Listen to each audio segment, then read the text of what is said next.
Hello, my name's Lucas Gomersall.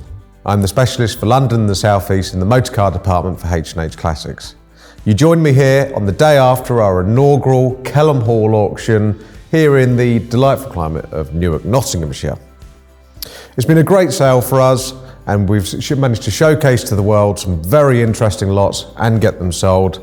And even though it's only the day after the sale, we immediately achieved a 60% sale rate overall and have grossed £2 million, although we still have a little way to go because there are still some deals to complete.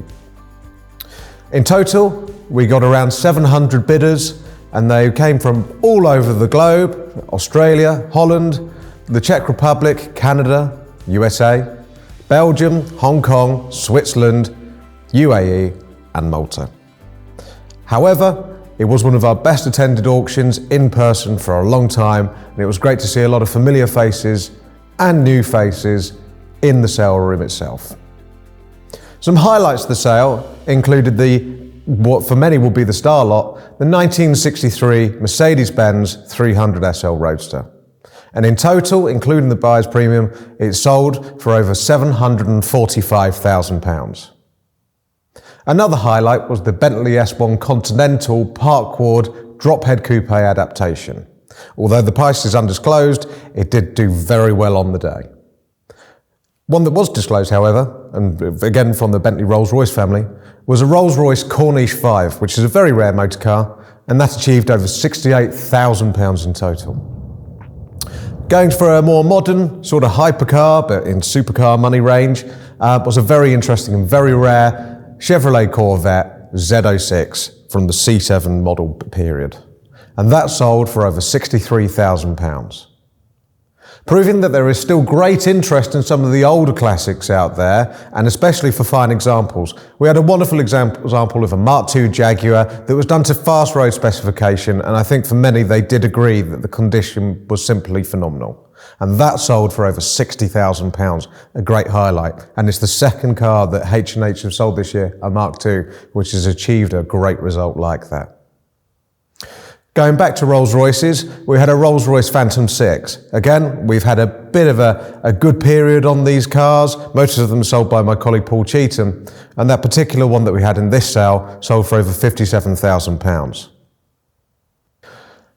Going back to 60 sports cars, and proving that big Healey's in good condition do still make the money, we had an Austin Healey 3000 Mark III that was actually imported from the US and was converted from left-hand drive to right-hand drive, but nonetheless was a great car, and that achieved over £43,000, which is a great result for a car like that.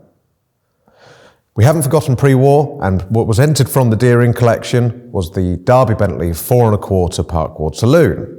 That particular car, it did have no estimate on it, of course. We thought it would make around about £25,000 to £30,000, but it smashed that and ended up getting to £35,000.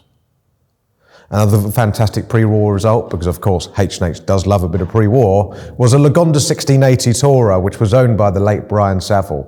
And many of you will know Brian as having been a well-respected enthusiast who stripped down that car to the bare bones and did everything he possibly could to make it the best he could.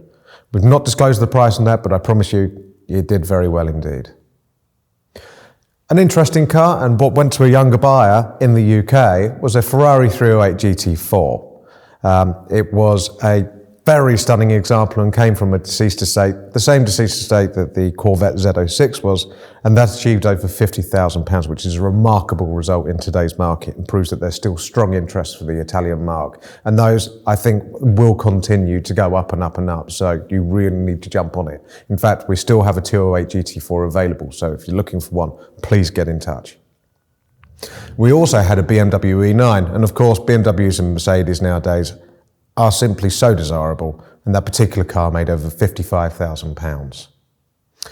A slight resto mod, but a great result nonetheless. It was a Ford Mustang notchback, and that achieved over £32,000, which again, I'm sure many of you will agree was a fantastic result for that. So, we do have many lots available, of course. So if you do spot anything on our website, then please get in touch with the specialist that is listed at the bottom of each lot listing. There's plenty more available, and we're always looking to make sure that we can do a deal to suit both the vendors and also the buyers at the time. So don't be scared to get in touch. You never know what you might be able to get yourself. However, moving on from this, we're going to have a sale next month in Buxton on October the 15th, so we're hoping to see many of you there. But in the meantime, thank you all of you who came down to the auction and also bid online or just kept an eye on us, because we do always like to see familiar faces, old and new as well, of course, and we hope to see many more new people in the future. Thank you very much.